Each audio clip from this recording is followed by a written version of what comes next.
Terima kasih untuk yang masih bergabung bersama dengan kami, dan sebelum kita lanjutkan perbincangan pemirsa, kita akan coba lihat terlebih dahulu 4 saham pilihan yang direkomendasikan, dan lagi-lagi keputusan investasi tetap ada di tangan pemirsa IDX Channel.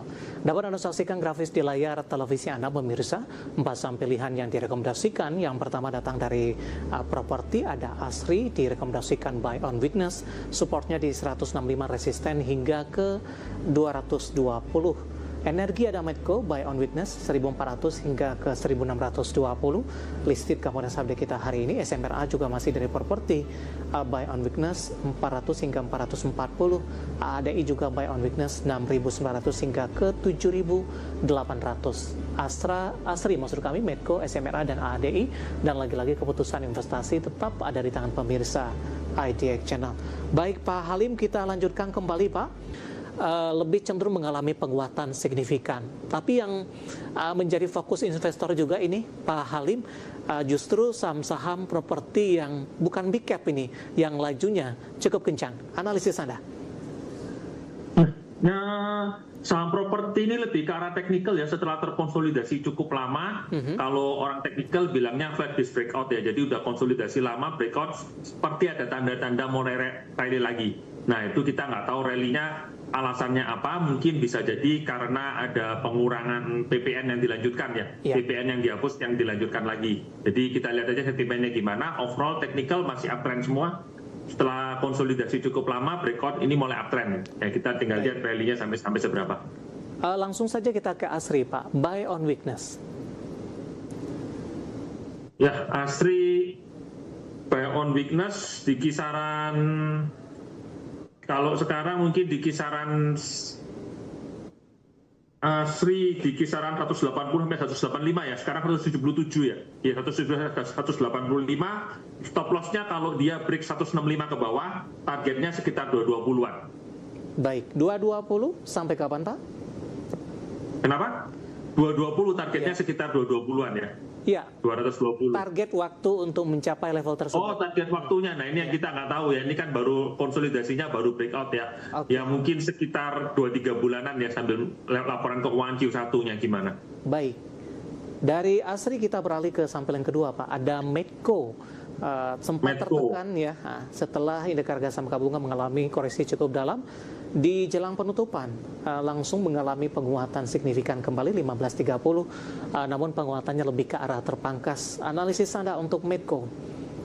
Medco ini menguat karena kepemilikan dia di Aman ya. Aman kan smelternya mulai jalan lagi ya. Smelternya mulai jalan lagi, diperkirakan earningnya akan membaik tahun ini. Nah, Medco ini kan ada kepemilikan saham di Aman. Kemungkinan besar akan terangkat juga. Secara tren juga masih bagus. Kalau mau masuk itu bisa kisaran di bawah 1.500 ya, dekat-dekat 1.500, stop loss-nya di bawah 1.400. Targetnya ini, target terdekat ini rally-nya mungkin sekitar 1.650 sampai 1740. Baik, penutupan hari ini masih di 15.30, menguat di 3,03%. Apa yang bisa dicermati Pak ketika Medco tertekan tadi ke 14.55? Sama posisi indeks harga saham gabungan, kemudian langsung berbalik mengalami penguatan ini, meskipun di penutupan sesi kedua penguatannya lebih ke arah terbatas. Jadi karena emasnya tadi ya, karena faktor amannya itu, kepemilikan Medco di Aman ini akan mendorong earningnya. Jadi orang-orang melihat fundamentalnya cukup bagus dan tidak related dengan indeks MSCI ya. Jadi makanya reboundnya cukup cepat. Baik. Dari Medco kita beralih ke saham pilihan yang ketiga Pak, masih dari properti, ada SMRA. Berbalik melemah penutupan hari ini di satu. Sumarekon sama secara teknikal, saham-saham properti ini kan flat disk breakout ya, tapi ini closingnya kurang bagus. Kalau kita kan closingnya kurang bagus, mungkin bisa buy on weakness-nya di sekitar 390 ya, 390 sampai 400 ya buy on weakness-nya. Nanti stop loss-nya di bawah di 380. 380 Pak? Iya. Stop loss-nya di bawah 380, targetnya sementara mungkin di kisaran 420 sampai 440. Baik, penutupan hari ini melemah di 398, tertekan di 1,49%. Intraday hari ini tadi sempat ke 424.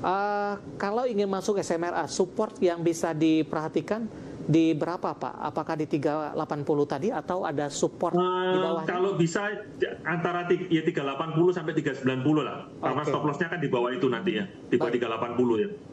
Stop loss-nya di berapa Pak? Di bawah 380. Kalau dia close di bawah 380, exit aja berarti. Baik, penutupan hari ini di 398 melemah di 1,49%. Kita beralih ke saham pilihan yang terakhir pemirsa. Ada AADI juga direkomendasikan buy on weakness Pak Halim. Saya akan coba cek juga di posisi penutupan hari ini. AADI melemah di 1,38%, 7.150. Lebih cenderung tertekan Pak, intraday tadi sempat ke 7.100. Ya. Kan tempo hari itu sempat rally ya, dari setelah dia terkoreksi itu mulai dia pullback sampai 7.500 ya. Nah sekarang ini pullback dengan low volume, ini menarik untuk re-entry sih. Untuk apalagi valuasi saham-saham batu bara yang lain juga rally gitu loh. Nah AAD ini kan yang paling murah, bisa dicermati deh di level segini. Top loss-nya di bawah 6.900. Target dia mungkin di kisaran 7.600, moving average 50. Baik, penutupan hari ini di 7.150 melemah di 1,38%. Target jangka menengah di berapa Pak untuk AADI? Di 7.650, moving average 50. Oke, 7.650.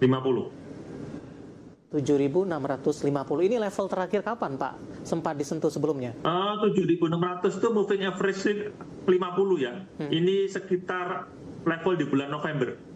2025? November 2025. Oke. Baik, penutupan hari ini di 7.150 melemah di 1,38%. Ada 4 saham pilihan yang direkomendasikan pemirsa. Ada ASRI, Medco, kemudian SMRA dan juga ada AADI. Dan lagi-lagi keputusan investasi tetap ada di tangan pemirsa IDX Channel. Pak Halim, kita kembali Pak, saya akan coba sampaikan update penutupan indeks harga saham gabungan di sesi kedua hari ini dan juga beberapa informasi grafis yang berhasil dihimpun oleh tim redaksi kami. Dan pemirsa, indeks harga saham gabungan di penutupan perdagangan di sesi kedua hari ini, IHSG melemah di 0,58% dan berada di level 8.884,723. Di mana secara intraday indeks harga saham gabungan hari ini dibuka menguat di zona hijau di 8.900-an, di 8.991, kemudian sempat menyentuh intraday tertinggi hari ini di 9.967. Penguatan terbatas hingga memasuki perdagangan sesi kedua indeks harga saham gabungan secara mendadak mengalami koreksi di atas 2% dengan intraday terendah di 8.715. Namun pasca menyentuh ke level ini, IHSG mencoba memberikan perlawanan dan akhirnya ditutup melemah terbatas di 0,58% di 8.804,723. Kita akan coba lihat pemirsa beberapa informasi grafis yang berhasil dihimpun oleh tim redaksi kami. Kita akan coba lihat penutupan beberapa indeks lainnya. Di tengah indeks harga saham gabungan ditutup melemah pada hari ini. Grafis yang pertama MNC 36 ditutup menguat di 0,48%, Jakarta Islamic Index melemah di 0,14%, LQ45 melemah di 0,17%. Kemudian rotasi pergerakan sektoral, konsumsi non-primer menguat di 2,22%, industri juga menguat di persentase yang sama, infrastruktur melemah di 2,37%, teknologi hari ini melemah di 1,68%. Selanjutnya saham-saham yang hari ini menjadi penopang indeks harga saham gabungan yang masuk ke dalam deretan top gainers pemirsa. Ada Antam ditutup menguat di 3830, transaksi hingga 1,8 triliun. BKSL dari properti menguat ke 164, transaksi 1,1 triliun. BRMS juga menguat di 1260, transaksi juga di atas 1 triliun. Sementara Pewon ditutup menguat di 388. Ke grafis yang terakhir, saham-saham yang hari ini menjadi pemberat dan masuk ke dalam deretan top loser pemirsa. Ada Bumi ditutup melemah di 436, transaksi 4,3 triliun rupiah. Dewa juga melemah di 790, Raja hari ini koreksi dalam di 7150, transaksi di 1,2 triliun rupiah. PTRO hari ini juga menjadi beban. Saham-saham dari grup Prayogo Pangestu melemah di 11.275 rupiah per saham. Updatean pergerakan indeks harga saham gabungan dan beberapa informasi graf. Kita akan jeda kembali dan tetap di tempat Anda. Setelah ini kita akan ulas beberapa pertanyaan masuk di WhatsApp interaktif. Kami akan segera kembali.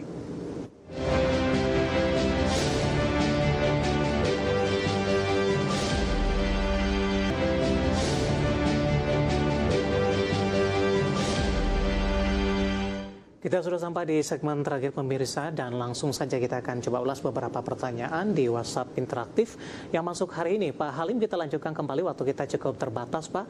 Langsung saja dari Bapak Jason Yohan dari Jakarta menanyakan aman, support dan resistennya. Tidak disebutkan sudah masuk di level berapa? Aman ini masih bagus ya, masih bertahan di atas EMA 200, supportnya dia masih di EMA 200, 7.300-an. Nah, target dia kita nggak tahu rally sampai seberapa, sementara resisten terdekatnya di 9.200-an. Baik. Selanjutnya ada Dwi Pujangga Ramadan, Pak, menanyakan saham BIF. Apakah ada potensi kenaikan? Tidak menyebutkan sudah ambil posisi atau belum. Ini sudah mulai masuk downtrend ya. Saran saya kalau ada kesempatan saya long trend dulu. Resisten dia di sekitar 470 sampai 530 dengan support di 350-an. Baik. Selanjutnya menanyakan saham CDIA, Pak. Ada CDIA, saran saya ini sebentar, saya long trend Pak, dulu Pak karena Halim. sudah ada sentimen. Halo Pak Halim. Ya, sebentar Pak, saya bacakan dulu pertanyaannya. Oke. Ya, yang pertama ini menanyakan, saya akan coba cek, Bapak Andrew Ang, Pak, menanyakan CDIA, punya di 1965, Pak.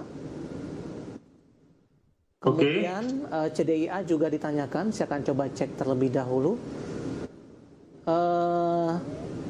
Bu Lili dari Bandung, baru mau masuk Pak. Yang satu lagi punya di 1990, ada 3 orang. Kalau belum masuk, saran saya avoid dulu. Kenapa? Ya. Ini sudah mulai downtrend, sudah di bawah EMA 50-nya. Nah, kalau sudah punya posisi gimana? Saran saya minim, jangan nambah dulu sampai selesai dulu urusannya gimana ini. Oke. Tunggu downtrendnya selesai. Kalau bisa sell on strength di kisaran 1.600-an lah. 1.600-an sampai 1.800 itu kalau bisa sell on strength dulu. Oke. 3 penanya ya untuk CDIA hari ini, dan lagi-lagi keputusan investasi tetap ada di tangan pemirsa IDX Channel. Selanjutnya menanyakan saham, saya akan coba cek lagi, BNBR Pak, punya harga di 116, ada Bapak Inder dari Bali. BNBR. Ya. Nah, ini kan volume udah mulai besar. Hati-hati, jangan masuk. Trailing stop kan 224, trailing stopnya sekarang di moving average 5 ya, di sekitar 190-an ya. Yeah. So kayaknya sih itu di 200, selama di atas 200 di hold dulu aja. Tapi kalau dia closing di bawah 200 exit. Baik, selanjutnya menanyakan saham Bumi Pak. Penanya datang, saya akan coba cek terlebih dahulu. Bapak Bambang Febriamito, Bumi sudah di harga 353. Apakah besok masih bisa turun lagi atau akan segera rebound ini? Hari ini kan sempat turun ARB ya sebelum rebound lagi ya. Jadi seharusnya lo hari ini akan cukup kuat di 394. Jadi jaga support itu aja. Selama di atas 390 bisa di hold. Tapi kalau dia close di bawah 390 exit dulu. Baik, ada Ibu Lestari dari Jakarta Pak, menanyakan saham GTSI. Hari ini koreksi dalam di atas 7% Pak. Oke, sementara hari ini koreksi menyentuh support 400 ya. Itu support salah satu support dia ketika rally ini bisa dilihat, jangan sampai dia close di bawah 400 Bu. Kalau dia close di bawah 400 pestanya selesai. Itu aja. Baik. Selanjutnya Bapak Kobo dari Maluku Utara, terima kasih juga sudah berpartisipasi menanyakan Inet Pak, harga average-nya di 510. Pak Halim, apakah tetap hold untuk 1 minggu ke depan? Inet 410 ini udah dapat rate-nya enggak ya? Kalau dapat rate-nya harusnya bagus nih Mas Dian, kan udah untung lumayan. Nah, jangan sampai yang untung tuh jadi rugi, jadi jaga trailing stop-nya lah. Kalau kasih batasan loss-nya, batasan toleransinya sampai seberapa? Ya mungkin kalau bisa antara 415 atau 480 ya. Pokoknya jangan sampai yang profit jadi loss, gitu aja. Baik. Selanjutnya menanyakan saham Bull Pak, hari ini koreksi dalam 6%, ditutup di 575. Bull ini sama dengan GTSI ya, hari ini koreksi kejar support rally dia ya. Nah itu berarti kan angka 520, jangan sampai dia closing di bawah 520 lagi. Kalau dia closing di bawah 520 ya selesai pestanya, gitu aja. Baik, saat ini masih bisa di hold ya Pak? Ya, di hold aja. Oke, pertanyaan dari Bapak Pendi, tidak menyebutkan lokasinya di mana. Selanjutnya menanyakan saham STAA, Pak. Di 1025 ada Bapak Robertus ini. Analisis Anda untuk STAA. STAA, Sumber Tani Agung di 1000. Ini arahnya masih downtrend ya ini ya. Mungkin selama dia nggak bisa lewat 1.300, selama dia nggak bisa lewat berapa ini resisten? 1.315 ya? Iya. 1.315 ini agak susah ini ya, karena dia konsolidasi. Saran saya tetap sell long stand ya di kisaran 1.300 sampai 1.400 ya. Baik. Kita ke Lampung kali ini, Pak Halim, ada Ibu Kristina dari Lampung menanyakan saham properti, Pak, LPKR, sudah beli di harga 100? LPKR ini menarik tadi kalau bentar ya. LPKR, ya udah beli di harga 100 closing ini ya. Kalau udah beli di harga 100, perhatikan level support di harga 90 Bu. Kalau 90-nya sampai jebol ke bawah, jangan nambah dulu lah. Nanti kalau mau nambah di level 90-an ya. Stop loss dia itu di 85. Baik. Tapi saran saya di hold aja, stop loss-nya di 85. 90 justru area beli sih kalau dikasih. Oke, Bapak Kristo dari Jatinangor menanyakan AADI, tadi pun juga masuk ke dalam saham pilihan. Kita akan coba. AADI ini sedang pullback ya. Sedang pullback, stop loss-nya di 6.900. Ya, karena kita sudah bahas tadi, kita hold aja Pak untuk menjawab beberapa pertanyaan selanjutnya. Menanyakan saham ERA Pak, ada Susancom 410 posisi ERA. Telkom kalau mau entry, saran saya kok tidak dalam waktu dekat ya. Tunggu dia koreksi lah ke kisaran 3.100-an lah ya, mungkin baru menarik ya. Kalau di sini kayaknya masih dekat resisten. Ya, harganya sudah terlalu tinggi Pak? Iya, udah terlalu tinggi sih. Memang outlook-nya bagus, tapi ada baiknya kalau beli tunggu koreksi dulu deh. Baik, ada Bapak Uhan dari Pekanbaru Riau Pak. Baru bergabung tampaknya Pak Uhan. Bagaimana prospek dari SUPA ke depan untuk masuk di posisi 881? Ya, SUPR ini kan SUPA. Emiten yang baru saja melantai, Superbank ya. Superbank ya. Kok dari valuasi cukup tinggi ya. Kalau belum punya cari saham bank lain lah, ini di avoid dulu deh. Valuasinya cukup tinggi, kayaknya sih juga nggak kemana-mana ya. Tapi valuasinya tinggi, bank seperti BBYD kan masih lebih murah, bank-bank lain juga fee-nya rendah-rendah, ini cukup tinggi. Jadi saran saya sih cari yang lain dulu deh. Baik, belum direkomendasikan dengan berapa profil risiko yang ada, dan lagi-lagi keputusan investasi tetap ada di tangan pemirsa IDX Channel. Selanjutnya Bapak Wasis dari Berau, Kalimantan Timur Pak, menanyakan TPIA sudah direkomendasikan atau belum? Entry di harga berapa? Hari ini saham-saham grup Prayogo rata-rata melemah dalam Pak. Kita akan update untuk TPIA melemah 3,35% di 6.500. Sudah direkomendasikan masuk Pak Halim? Saran saya belum ya, karena tidak ada alasan buat naik dalam waktu dekat ini ya. Masuk indeks juga enggak. Jadi sementara ya harganya muter-muter di sini aja sih. Saran saya kalau ada saya long strength dulu deh. Baik, tapi di antara beberapa saham grup PP, TPIA tampaknya lebih ketinggalan, Pak Halim? Bukan masalah ketinggalan atau enggak, tapi dia memang enggak ada rencana buat naik ya. Karena mau masuk indeks sudah masuk MSCI. Dalam waktu dekat kalau nggak ada news-news mau indeks yang baru atau repo, kayaknya kok susah buat naik sih. Oke, support dan resisten? Supportnya sementara banyak, jauh juga nih supportnya, udah lama. Support dia itu agak jauh ya, di sekitar 6.000-an ya, di 6.000 itu ada support, lalu 5.400. Baik. Jadi cukup jauh lah, jadi agak hati-hati ya, downtrendnya masih belum selesai itu. Baik, penutupan hari ini di 6.500 melemah di 3,35%, downtrendnya belum selesai dan tampaknya sekaligus mengakhiri kebersamaan kita untuk kali ini, dan terima kasih untuk yang sudah berpartisipasi di WhatsApp interaktif, dan silakan bergabung bersama kami kembali di waktu dan di program sama di perdagangan hari selanjutnya, dan lagi-lagi keputusan investasi tetap ada di tangan pemirsa IDX Channel. Pak Halim, terima kasih sudah bergabung, sehat selalu Pak. Terima kasih Pak Demis. Baik. Oke, sampai jumpa. Sampai jumpa. Ada Bapak Halim Mintareja Ihab, manajer YB Surabaya Timur, dan jangan lupa saksikan program Prime Market Halik yang akan tayang pada pukul 20 waktu Indonesia Barat, karena urusan masa depan harus terdepan. Aku investor saham. Saya David San Oval pamit undur diri. Sampai berjumpa kembali.